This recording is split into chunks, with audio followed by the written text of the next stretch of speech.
fuerza. Aleluya. Así como nos estábamos gozando ya ratito, estamos cantando ahí. No me acuerdo cuál de las canciones era, pero que se sentía un gozo, una alegría. Gloria a Dios. Con el Señor. Así que no nos cansamos, mis amados, de darle gracias a Dios por su misericordia y por su amor. De verdad que no es que somos repetitivos, ¿verdad? Sino que tenemos que decir lo que sentimos y siempre lo sentimos, entonces siempre tenemos que decirlo. Estamos contentos con el Señor y le damos gracias por este tiempo que nos concede aquí en este lugar y compartir con los hermanos. Así que bendiciones, mis hermanos, más que bendecidos somos. Amén, amén. Estamos en el lugar correcto y en el tiempo adecuado del Señor, ¿verdad que sí? Amén. Y también bendecimos a los que nos escuchan en línea, Amén. aquellos que eventualmente nos van a escuchar. Ya saben que nuestro deseo es que sean edificados y que crezcan en el Señor. Y que si alguno pues no tiene un lugar donde congregarse, acá por el área de Cintiana y París está el Ministerio Fuente de Vida. Amén. Gloria a Dios. De verdad será una bendición tenerlo con nosotros y para usted también, si llega por acá un día, será también una gran bendición, créanme. Amén. Es una gran familia del Bendito Señor. sea su nombre. No somos los mejores, no somos perfectos, no somos buenos porque bueno solo es Dios, Amén. pero Gloria a Dios. estamos en los caminos del Señor y queremos caminar en la forma en que el Señor nos dice. Amén. Gracias, hermanos de la alabanza, por esa manera tan sencilla, tan natural, tan espontánea con que nos dirigen a adorar a nuestro Dios. Bendito sea su nombre. Yo no sé ustedes, pero es que se siente la presencia del Señor. Amén. Es un ambiente de paz, de tranquilidad, Gloria a y hasta se le olvida a uno que tiene algunos problemillas por ahí que ir a resolver. Y que estamos en la presencia del Señor, creo que nuestros corazones están preparados para escuchar su palabra. Que Dios siempre quiere hablarnos a través de su palabra. Lo que tenemos que estar dispuestos para poner nuestros corazones de escucharla y atesorarla y ponerla por práctica somos nosotros. Así que el Espíritu, le decía yo ahí cuando estaban cantando esa canción que me gusta a mí, Señor, llévame a, quiero llenar tu trono de alabanza. Le decía yo al Señor, Señor, muévete en medio de nosotros, ayúdanos a entender de verdad quién tú eres y quiénes somos nosotros en ti. Llévanos hasta esa realidad grande que a veces nosotros, por la realidad que vivimos, no podemos entenderla. Porque claro, es una realidad espiritual, pero que Dios en su misericordia nos ayude. Y vamos entonces a la palabra del Señor en esta tarde. Vamos a estar buscando en el libro de los Salmos. Aleluya. Ustedes saben, mis amados hermanos, que el rey David escribió casi la mitad de todos estos cánticos de alabanza, de adoración que hay en el libro de los Salmos, que son 153, y algunos estudiosos dicen que él escribió 73, casi la mitad. Sabemos también que muchos de estos salmos que David escribió son un testimonio de su historia, de su vida, de esos tiempos de tranquilidad que él pasó en su hogar como niño, en su familia, como también de esos tiempos turbulentos en que tuvo muchos peligros, muchos engaños, muchas persecuciones, muchas traiciones, pero también son un testimonio de su relación con Dios. Y cómo él, en medio de todo aquello, pudo mantenerse firme, creyendo en la seguridad y confiando en su Señor. Bendito Y sea con ese sentido, pues vamos a leer, vamos a buscar el Salmo 27. Cuando la hermana dijo, ¿cuál fue el que leyó mi hermana?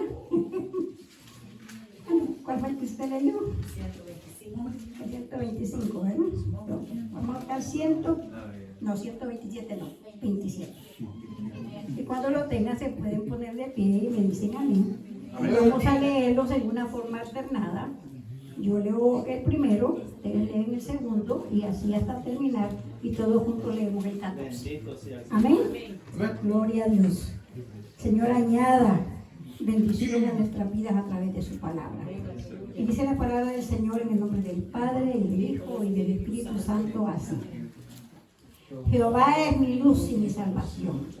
¿De quién temeré? Jehová es la fortaleza de mi vida.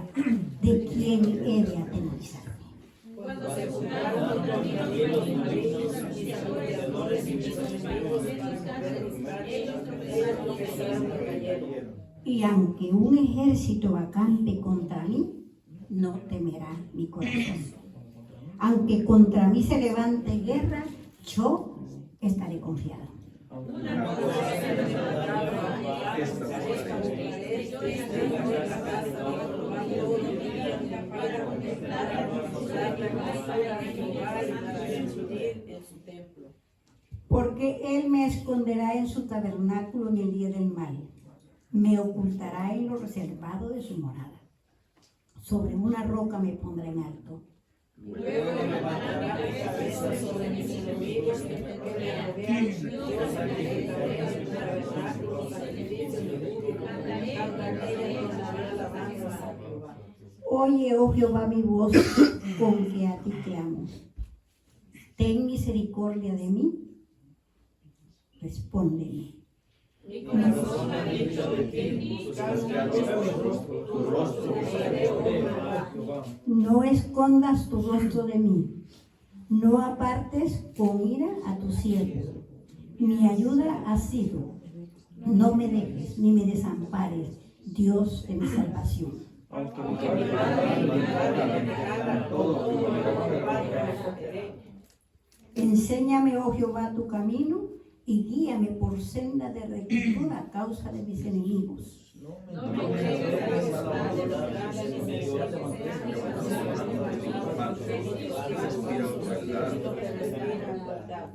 Hubiera yo desmayado si no creyese que verá la bondad de Jehová en la tierra de los vivientes. Aguarda a Jehová, esfuérzate, aliéntese tu corazón. Sí, espera en Jehová. Gloria a Dios. Pueden sentarse, mis amados. Bendito sea su nombre. Este Salmo 27 tiene un tono o un contraste muy hermoso. Como ustedes lo pueden ver, empieza con una alabanza, con un cántico de fe, de confianza en la seguridad y la certeza de que Dios lo va a cuidar. Pero luego cambia y David entonces empieza o pasa de esa seguridad y de esa confianza a un lamento, a un clamor en temor y en una situación de necesidad de ser fortalecido y de ser sostenido, para luego pasar a un pedido y al final, en el capítulo 14, hacernos un llamado a todos aquellos que, como ahora nosotros estamos caminando a través de este salmo. Y esto se parece a lo que decía mi hermano ahorita hace unos momentitos.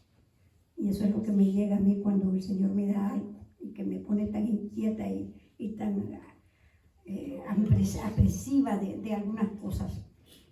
El hermano decía hace poco, y esto se parece a nosotros, a lo que el hermano decía. Nuestras vidas tienen altos y tienen bajos.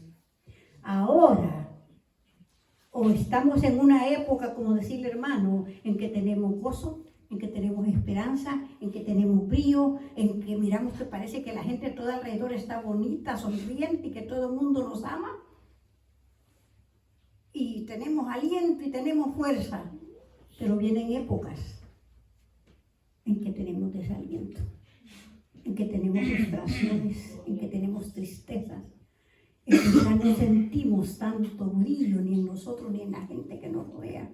Y nos parece que todos nos rechazan, que todos nos miran mal, que todos nos están cuestionando, que no puedo hacer nada porque todo está mal. ¿Y saben qué, mis amados hermanos? A través de este salmo vamos a tomar algunos detallitos de esto, relacionado con esto. Todo esto nos sucede por 3 cosas. Una, porque nosotros de cualquier manera nos vemos afectados por las circunstancias que llegan a nuestra vida y que no las esperamos. Porque de cualquier manera los eventos y los acontecimientos que suceden alrededor de nosotros nos afectan. Porque tenemos enemigos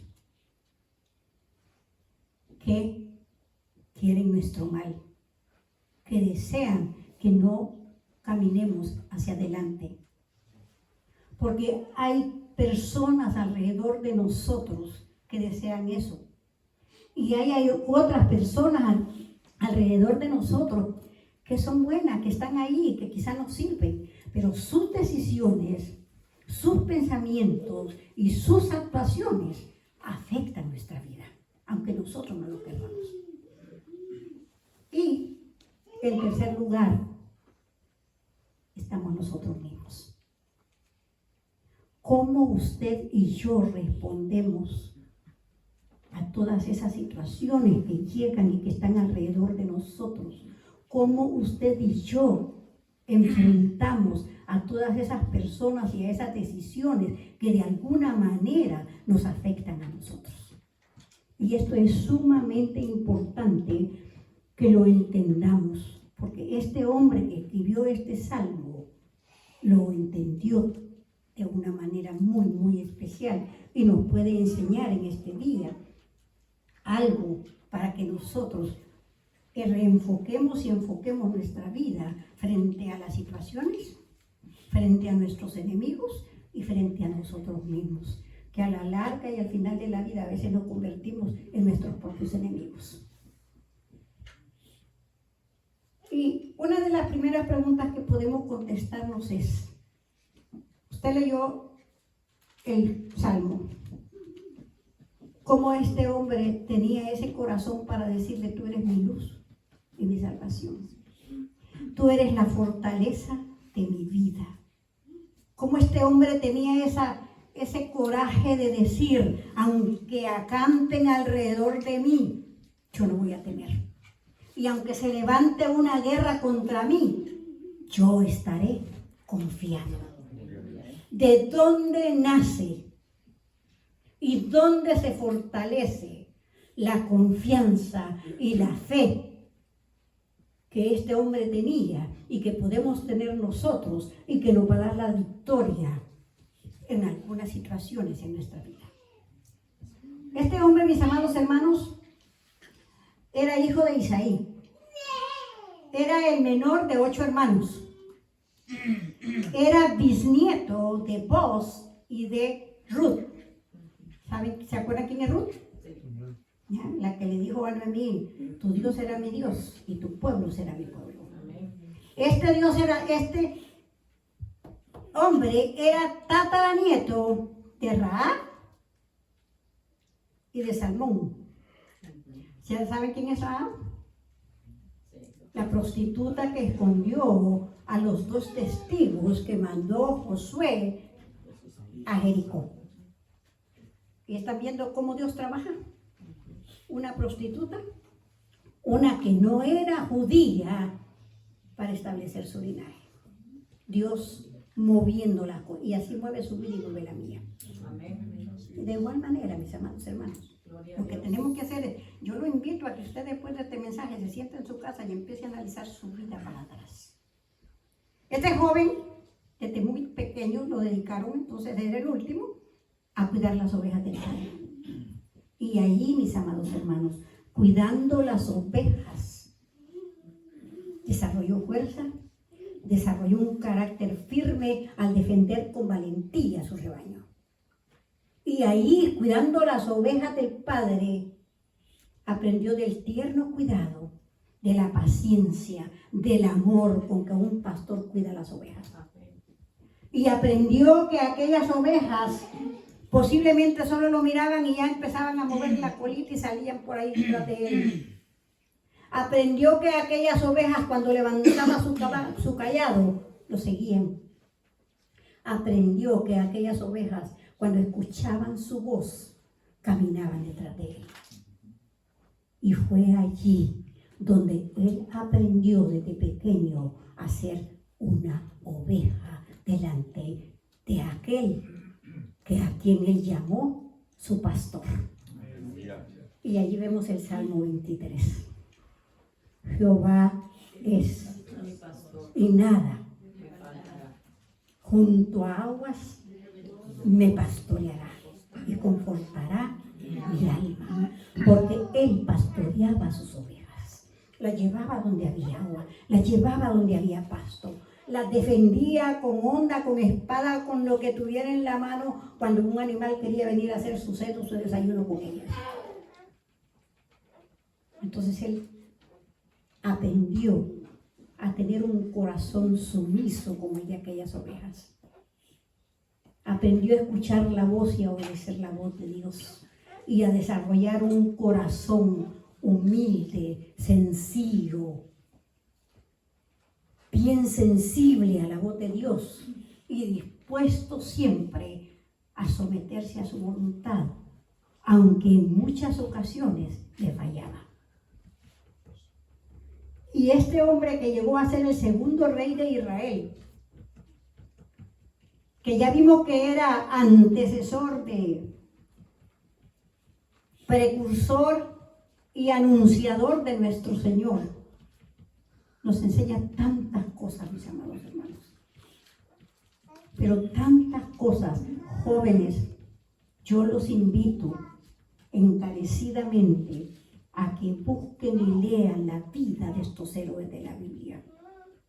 En vez de estar buscando héroes afuera, en la televisión y allá, aquí hay héroes que de verdad vale la pena imitar. Este hombre, que fue, como dije, precursor y antecesor y anunciador de nuestro Señor Jesucristo. Este hombre de quien el mismo Señor Jesucristo dijo: yo soy la raíz y el linaje de David. Amén. Apocalipsis 22:16, por si lo quieren buscar. Tiene muchas cosas que enseñarnos. Pero ¿saben cuál es la cosa más grande que deberíamos todos estar pendientes y tratar de aprenderla? Es que nada, absolutamente nada, quebrantó la confianza y la fe que tenía en su Señor. Y que siempre, como aquellas ovejas sumisas, estuvo dispuesto a hacer la voluntad de su Señor. Eso es algo que nosotros deberíamos de tratar de imitar. Por eso es que a este hombre se dice que, ¿qué se dice de él? Que tiene el corazón conforme a qué? Conforme al corazón de Dios. Y a partir del 9, toda esta alabanza de que tú me vas a esconder y que vas a levantar la cabeza frente a mis enemigos y que yo no temeré, esa confianza y esa fe empieza como a cambiar el tono a un clamor. ¿Y por qué cambia? ¿Por qué razón será que cambió todo esto? Porque sus circunstancias de la vida cambiaron. Este jovencito cuidaba las ovejas y siendo muy joven, la Biblia no dice exactamente cuántos años tenía. Algunos estudiosos dicen que sucedió entre sus 16 y 18 años que Dios desechó al rey de Israel, que era Saúl, y mandó al profeta Samuel a la casa de Eli para ungir al nuevo rey de Israel. Y ya no sabemos la historia, ¿verdad que sí? Ungido a una edad muy joven, él siguió su vida normal porque ese ungimiento no fue con grandes ceremonias. No hubo trono, no hubo corona, no hubo cetro. Una ceremonia tal vez sencilla entre la familia y con los padres y casi secreta.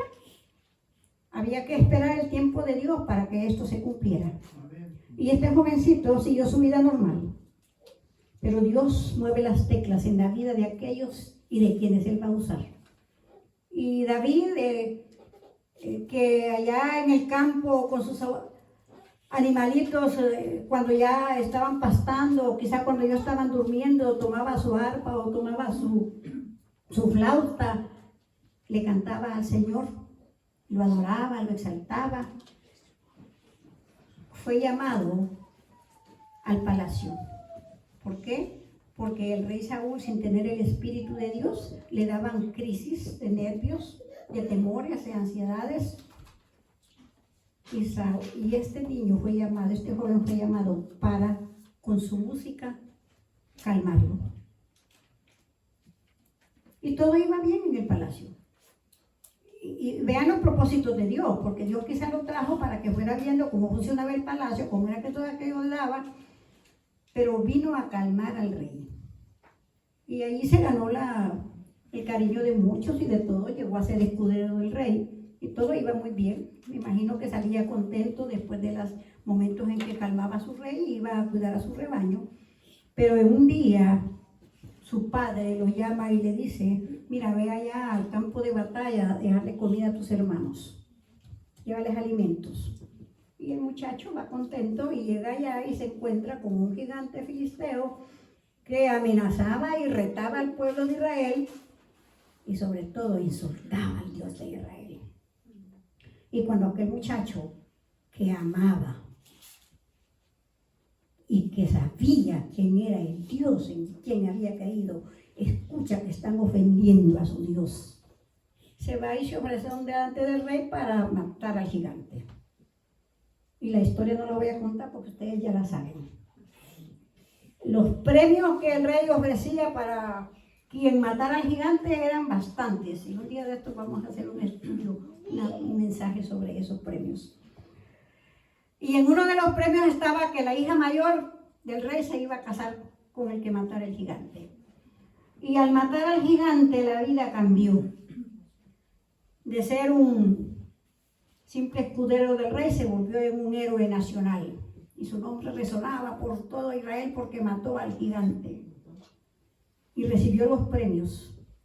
Pero allí hubo el primer engaño. No le dio a la hija mayor que el rey había ofrecido. Le dio a la menor. Luego entonces el rey empezó a tener envidia y celos de él. Llegó a ser un grande en el ejército del rey y iban al pleito con los filisteos. Y cuando regresaban, dice que las mujeres, yo no sé si se hace la verdad, pero la Biblia dice que las mujeres cantaban: David mató a 10,000 y Saúl mató a 1,000. Y esto encendió la ira, los celos del rey. Y ahí la vida se le volvió incierta. ¿Por qué?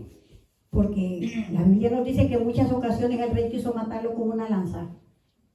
Y cuando no pudo matarlo, hizo un complot para ir a capturarlo, pero la intención era que lo mataran. Y Jonatán, el hijo del rey, que se había hecho muy amigo de David, se dio cuenta del complot y avisó a la esposa Mical. Hizo que estaba acostado ahí en la cama, le dijo a los guardias que estaba dormido, pero lo había sacado por la ventana. Y empezó un tiempo de una persecución terrible del rey para David. El rey proclamó: este me quiere matar y por eso quiere hacerse dueño del trono. Entonces todo el mundo se volvió enemigo. De ser un héroe nacional pasó a ser un enemigo nacional. No podía confiar en nadie, nadie le ayudaba. Tenía que vivir en las cuevas, tenía que vivir en los montes, tenía que vivir en el desierto. Y hasta el rey le quitó la esposa y se la dio a otro en matrimonio. Así que estamos viendo todo lo que este hombre estaba pasando. Sin comida, sin familia, abandonado, habiendo perdido todo.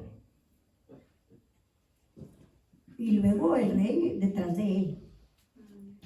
Y dice la palabra que en ningún momento durante toda esta situación David pretendió rebelarse y hacerse del trono, que sabía que él ya había sido coronado rey de Israel, pero en ningún momento lo reclamó.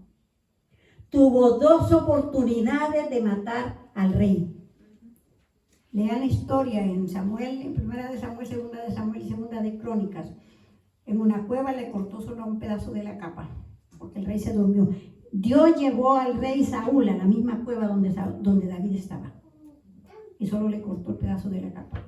En otra ocasión, uno de sus comandantes lo iba a matar y David le desvió la flecha. David nunca endureció su corazón, jamás.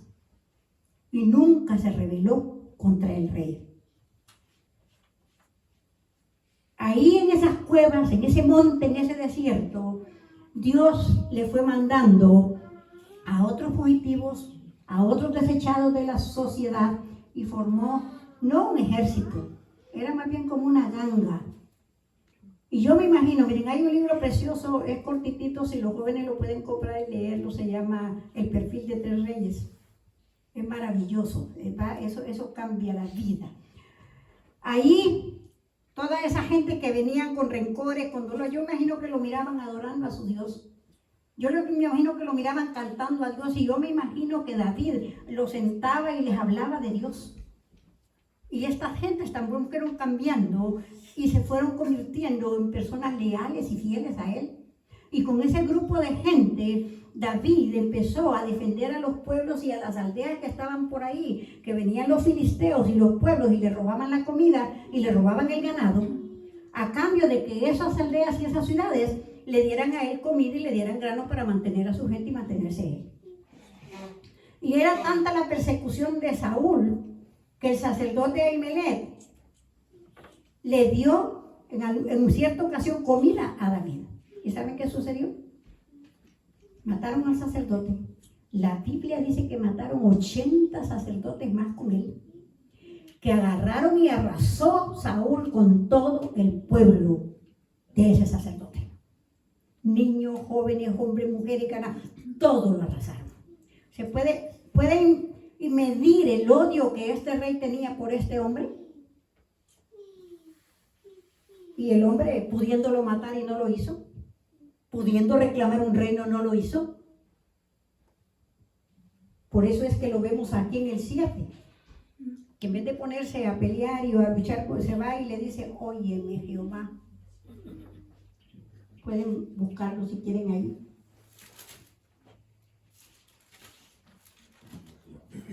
Oye, Jehová, mi voz, mi clamor, ten misericordia de mí y respóndeme.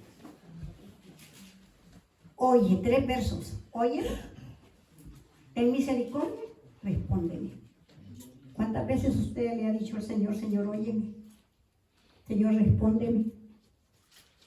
Señor, ten misericordia de mí. Y como era sensible a la voz de Dios, él dice que oyó en su corazón que Dios le dijo: busca mi rostro. Y David dice: yo respondí. Y yo le dije: tu rostro buscaré. Aleluya. ¿Cuántas veces quizás Dios le ha dicho: usted dijo, ve a la iglesia? Y usted dice: no, mejor me voy a quedar aquí en la casa, mucho frío. ¿Cuántas veces Dios nos habrá dicho: mira, ve y habla con el hermano y perdónalo? ¿O cuántas veces Dios le habrá dicho: ve, habla con fulano y ayúdale con algo? Y usted dice: no, Señor, porque es muy malo. Eso no lo quiero yo. Buscar el rostro del Señor es buscar su presencia. No que nos resuelva los problemas, es buscar su presencia. Es buscar hacer su voluntad. Eso es buscar el rostro del Señor. Y el Señor le dijo: mira, tus problemas son tus problemas, pero búscame a mí primero, porque si tú me buscas a mí primero, entonces tú has puesto tu carga en mí. Y yo voy a ser tu fuerza y voy a ser tu sostén en este problema y en esta situación. Gloria a Dios. Y en el 9 dice: no escondas tu rostro de mí. No apartes con ira a tu siervo. No me desampares. Otros 3 verbos. Mi amado hermano, parece que la preocupación más grande de David en medio de tanto problema no eran sus problemas. No le preocupaba a Saúl, no le dijo: esconde a Saúl de mí. O no le dijo esto, quítamelos y que se vayan rápido todos mis enemigos y que las cosas se revuelvan así rapidito. No escondas tu rostro de mí. El mayor problema de David, en medio de las montón de problemas que ya más o menos pasamos por encima, tenía, ¿cuál era? ¿Cuál era el temor más grande de este hombre? Que Dios escondiera su rostro de él. Que Dios lo apartara. Que Dios lo desamparara. Amado hermano, de corazón, ¿ha sentido usted alguna vez temor de que Dios no esté con usted en un problema? O simplemente se embreve que tengo este problema y que tengo este problema y Señor, ayúdame, Señor, resuélveme. O ha pensado en algún momentito, Señor, mira, este problema está serio, pero Señor, no apartes tu rostro de mí. ¿Ha pedido a Dios que no se aparte de usted? ¿Que no esconda su rostro de usted? ¿Que no lo desampare en esa situación en la que usted está? Porque este hombre, en medio de todos esos problemas, eso fue lo que pidió. Eso nos enseña, mis amados hermanos, que cuando la vida se vuelve incierta, como ahorita que está sucediendo, que yo sé, y somos parte del mismo problema, no es que lo sé, es que esto lo estamos viviendo, de la situación de los inmigrantes en este país. Nosotros sabemos que la situación es incierta, caramba, tengo tantos años de vivir en este país, ya hice mi vida, aquí tengo mi negocio, aquí están mis hijos, invertido aquí, yo me voy a mi país, no conozco a nadie, nadie me conoce. Es una vida, es una situación incierta. Pero cuando la vida se vuelve incierta, cuando todos nos dejan, cuando todos nos abandonan, cuando todo se pierde y cuando no queda nada, mi amado hermano, busquemos el rostro del Señor. Y afirmémonos en que Él es firme y es fiel. Porque nosotros no podemos controlar todo lo que sucede en el gobierno. Nosotros no podemos controlar lo que sucede a nuestro alrededor. Pero Dios sí puede controlarlo. Y la manera en que Dios lo controle y tome esa responsabilidad de nuestros problemas va a ser en la manera en que nosotros nos presentemos delante de Él. En humildad, con un corazón sencillo, en obediencia, en respeto y en admiración en quién es Dios y qué es lo que Dios puede hacer por nosotros. Luego entonces ya pasamos al verso 10. Búsquelo por ahí. Posiblemente a estas alturas David ya había sido coronado rey de Judá. Porque cuando Saúl y Jonatán murieron en el campo de batalla, Saúl no salió corriendo a agarrar el trono, ni a pelear por el trono. Ya tenía su ejército con gente que lo seguía. El pueblo que lo había protegido y con la protección que él le daba, le había ganado el respeto de él. Pero no salió corriendo a adueñarse del trono. Allá en Jerusalén estaban los adeptos de Saúl buscando a poner a un hijo de Saúl en el trono y habían pleitos porque ellos eran los que lo manipulaban y hacían todas las cosas como sucede igualito en estos tiempos. No hay ninguna diferencia. Así que posiblemente cuando Saúl muere, David no se fue corriendo a buscar ese trono ni a pedirlo. ¿Saben qué hizo? Dice la palabra del Señor. Buscó a Dios y le preguntó y lo consultó. Entonces Dios le dijo, vete para Hebrón, vete para Judea, allá de donde él era, donde había sido ungido rey. Y la Biblia, la historia de él nos dice que David fue ungido rey ahí en Judea. No de Israel, solo de Judea. Solamente de Judea. Así que Israel tenía su rey y tenía las otras tribus. Pero él fue a ser rey ahí en Judea. Y aquí, en estas etapas de la vida, quizá David cuando escribe este salmo está recordando esto. Y entonces nos puede y nos invita a confiar plenamente en el cuidado de Dios. ¿Y qué le dice en el 10? aunque mi padre, con todo. ¿Quién la va a recoger? ¿Saben que es una de las expresiones más tiernas que hay en el Antiguo Testamento? No es que su papá y su mamá lo habían dejado, no es que le hubiera sucedido eso. Él lo plantea como una especie de escenario posible. ¿Qué es lo más que me puede doler a mí? Que mi familia me abandone, que mi familia me deje. Pero aún si tu familia te abandona y tu familia te deja con todo, el Dios del cielo te va a recoger. ¿Por qué? Porque Dios es fiel. Dios es fiel. ¿Y saben qué dice 2 de Timoteo 2:13? Anótelo ahí si quiere leer en su casa y lo analice un poco más. 2 de Timoteo 2:13 dice que aunque nosotros seamos infieles, Dios es fiel. ¿Y por qué Dios es fiel? Porque Dios no puede negarse a sí mismo. Si Dios no es fiel, mi amado hermano, entonces Dios no es Dios. Porque una de las características y de los atributos de Dios es que Dios es fiel, que cumple sus promesas, que lo que dice, hace. Gloria a Dios. Y si Dios no cumple lo que dice y no hace lo que dice, entonces no es Dios. Dios no puede negarse a sí mismo. De ahí parta de ese punto para que usted y yo podamos descansar en la fidelidad de Dios. Que no hay más grande cosa en el cielo y en la tierra y debajo de la tierra que la fidelidad de Dios. Y luego en el 11, David no pide,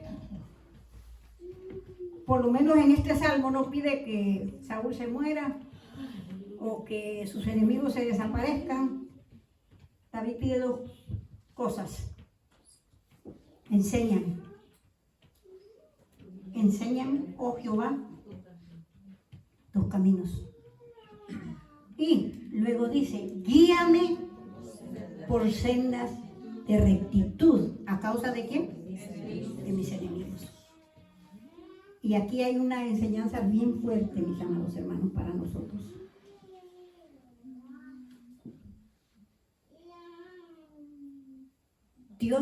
Dios dice en su palabra que si nosotros queremos sabiduría, que la pidamos, que Él nos la va a dar. Así que si usted quiere sabiduría, ore, doble rodilla. Y yo pienso, yo lo creo, yo creo que es así. Yo creo que uno no tiene que leer tanto ni estudiar tanto, que sí, yo creo que Dios me puede dar toda la sabiduría del mundo si yo doblo rodilla y lo busco y estoy ahí a sus pies y bajo su cuidado. Pero David quizá tiene muchos enemigos todavía, pero lo que le pide a Dios es sabiduría para actuar con gracia y con amor frente a sus enemigos. ¿Qué sucede cuando su jefe lo trata mal? Cuando un compañero de trabajo lo maltrata. Ay, ojalá que se lo lleve el diablo. Ojalá que se choque cuando venga para el trabajo. Ojalá que se quiebre un pie por allá. Eso no es sabiduría, mi madre hermana. Porque entonces nos estamos poniendo igualito que el que nos está haciendo mal. Por eso es que David pide sabiduría y pide rectitud. ¿Y por qué pide rectitud? ¿Sabe por qué? Porque el enemigo ha venido ¿a qué? A destruir, a matar y a robar.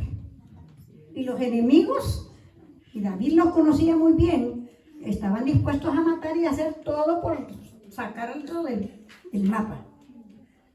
Porque él no fuera lo que Dios había dicho que iba a hacer. Entonces, aquello me puede hacer pecar a mí, la forma como yo reacciono. ¿Se están dando cuenta de lo que dijimos al principio? De la forma en que nosotros reaccionamos frente a estas cosas que suceden.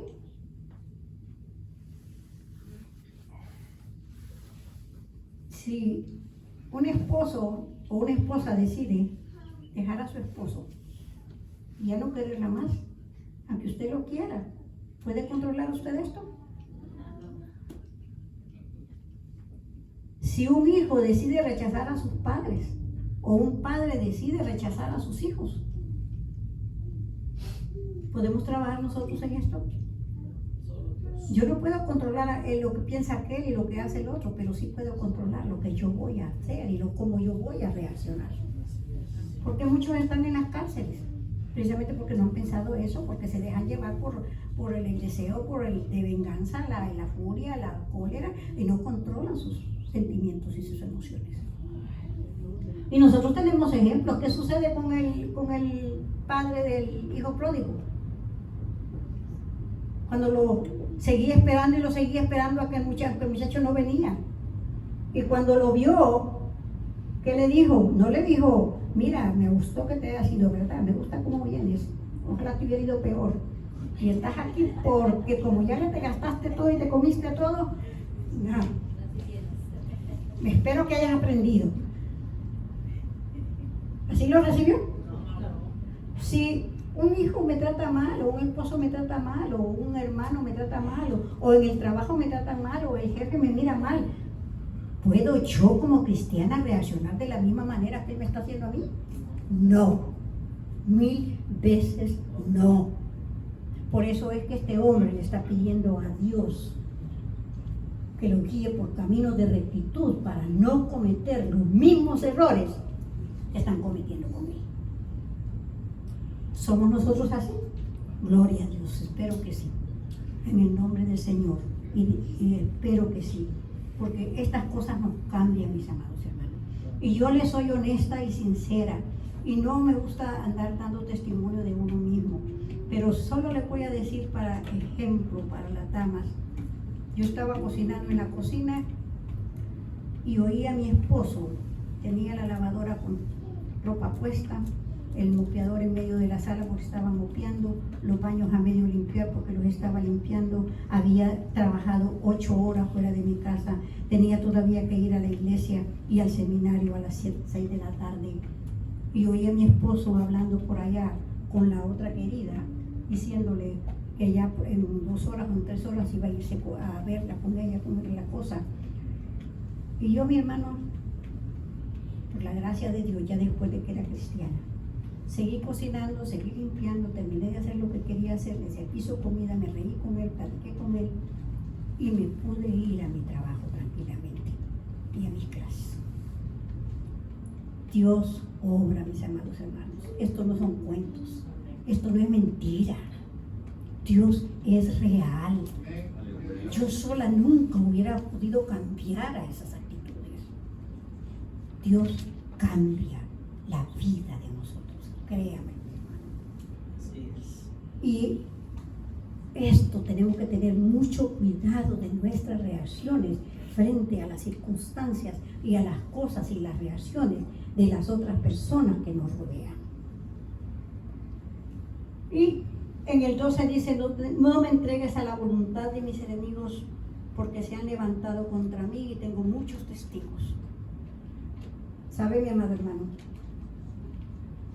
Este hombre,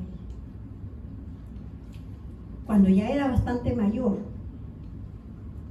y ya había sido coronado rey de Israel, su hijo, su propio hijo, se rebeló contra él. Armó un ejército, le embaucó los principales comandantes y se los llevó. Al hombre que había sido el hombre de confianza y mano derecha de David, se lo embaucó, se lo llevó. Se fue y se coronó rey en Hebrón, en el mismo lugar donde David había sido ungido, donde David había sido coronado rey de Judá. Su hijo se fue a coronar rey allá. Y luego venía con ejército para tomarse Jerusalén. Y una vez más, vean el carácter de este hombre. Una vez más, David dijo, yo no sé si Dios me ha desechado a mí ya, y lo quiere a él como rey. Yo no me voy a oponer a mi hijo. Yo no me voy a oponer a los propósitos de Dios. Y si es de Dios que él sea rey, yo prefiero mejor retirarme. E igual que hizo con Saúl, que nunca lo enfrentó, que nunca peleó su trono, y que mejor estuvo allá por la montaña y por el valles y por las cuevas, ese día salió de Jerusalén. Y ustedes saben la historia de cómo murió Absalón. Y cuando murió Absalón murió, que fue y se tomó Jerusalén y tomó el trono y hizo horrores, mis amados hermanos. La Biblia no oculta. Es que parece que tenía un odio contra su padre, que yo no sé, fue terrible lo que hizo en Jerusalén en sus días en que reinó. Y luego cuando murió, David regresa a Jerusalén. Pero ¿sabe qué? No regresó como un rey triunfante. No regresó con bombas ni platillos, ni diciendo aquí está el rey, yo soy el victorioso. Regresó cabizbajo, con un profundo dolor en su corazón, porque regresó como un padre derrotado. No como un rey victorioso, sino como un padre derrotado por lo que había pasado con su hijo. En otra ocasión, cuando levantó un censo que sus mismos generales y el profeta vino y le dijo, bueno, esto es con orgullo tuyo y como desconfianza con Dios. David le pusieron 3 opciones. De esas 3 opciones era una, o te caes en manos de Dios, que Dios te va a mandar una plaga y te va a hacer esto, o caes en manos de tus enemigos, y la tercera no me acuerdo ahorita, porque fue que me acordé de esa historia ahorita, no me acuerdo cuál es la tercera. El asunto es que yo sé que David dijo, y esas 3 opciones que le pusieron, yo prefiero caer en manos de Dios, y no en manos de los enemigos, porque Dios, las misericordias de Dios son grandes. Y saben que Dios le mandó la plaga, y dice la Biblia que en esa plaga murieron 70,000 judíos en toda el área de las 12 tribus. Y cuando la plaga estaba por entrar a Jerusalén, David reconoce su error. Se va al monte, hace un altar, se pone en cilicio, le grita a Dios y le confiesa y le pide perdón, igual que lo había hecho cuando como cometió pecado con Jezabel. Se humilla delante de Dios, se vuelve la ovejita sumisa, sencilla y obediente, y Dios para la plaga en la mera entrada de Jerusalén. Y David se va, y en ese lugar donde levantó el altar, mis amados hermanos, vean a Dios obrando. Es que yo quiero que ustedes vean las maravillas y cómo Dios trabaja en la vida de nosotros, para que usted vea cómo Dios está trabajando en su vida. Ese lugar donde David fue a levantar el altar pertenecía a un hombre que se llamaba Aruna, algo así. El hombre cuando lo vio llegar era su rey. Y le dijo, mira, aquí hay ganado, aquí está la tierra, aquí está todo, mi rey, haga lo que usted quiere, el ganado, para que ofrezca sacrificio. Y David dijo, no, yo nunca le voy a dar a mi Dios nada que no me cueste.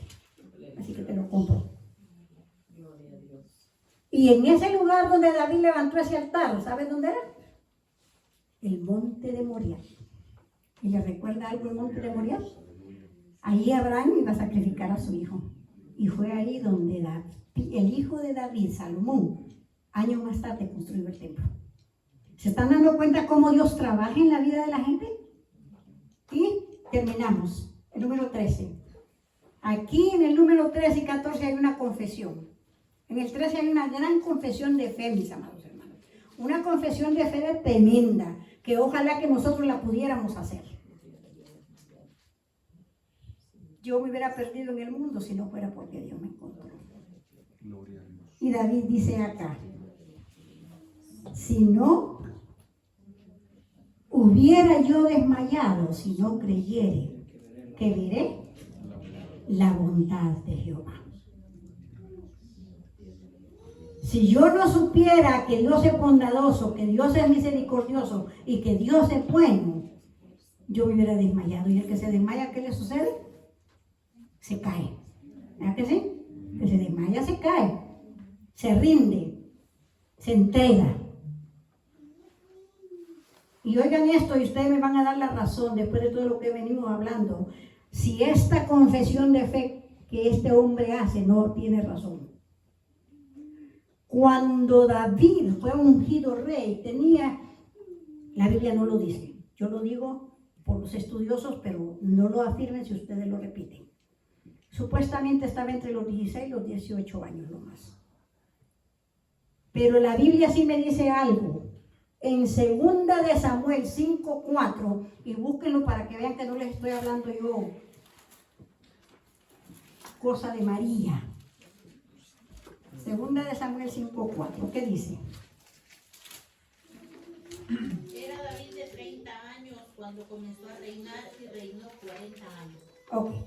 Cuando dice ahí que era de 30 años cuando comenzó a reinar, no se refiere a todo el reinado de Israel, se refiere al reinado en Judá.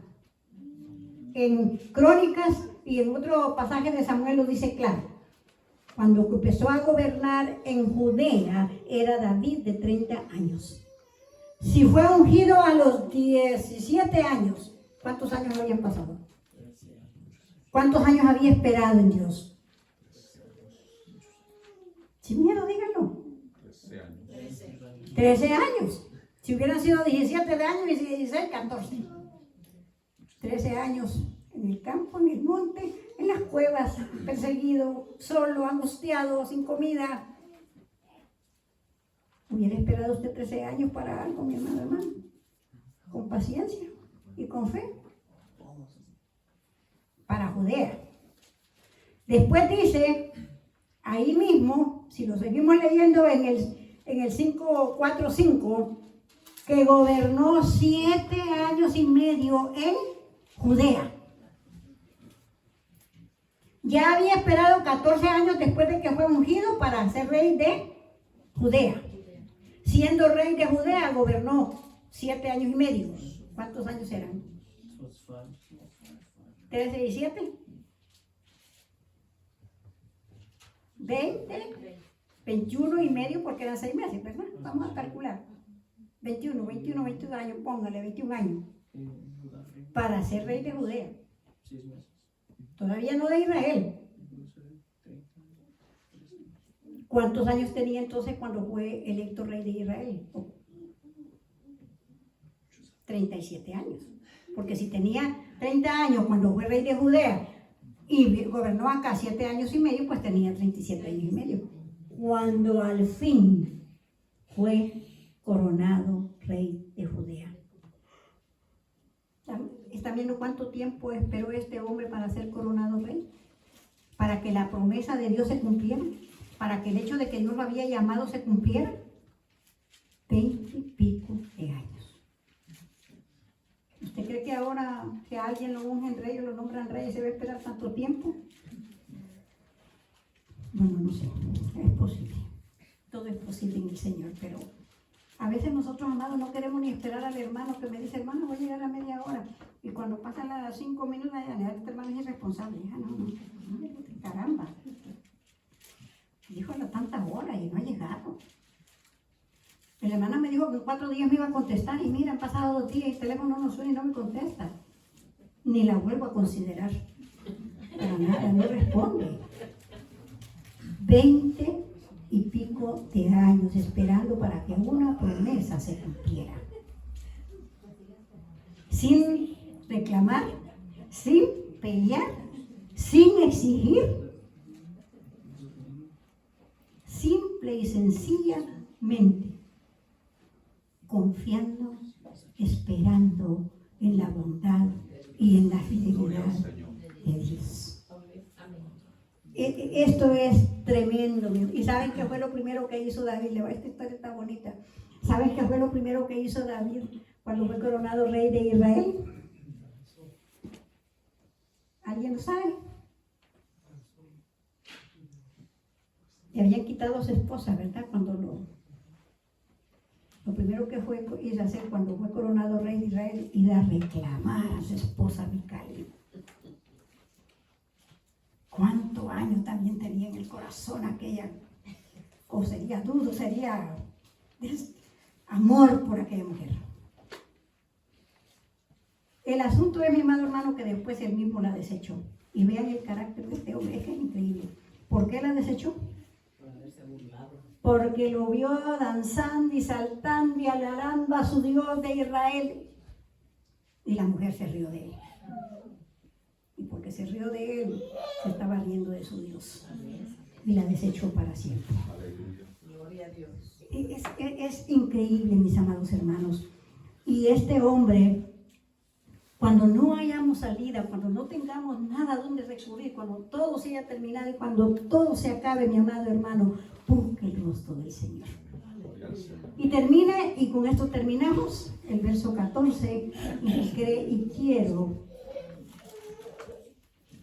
que lo leamos juntos. Aguarda a Jehová. Esfuerza, alienta tu corazón. Sí, espera. Aguarda, nosotros a veces lo usamos como sinónimo de esperar. Pero aguardar lleva un sentido de un poquito de más responsabilidad.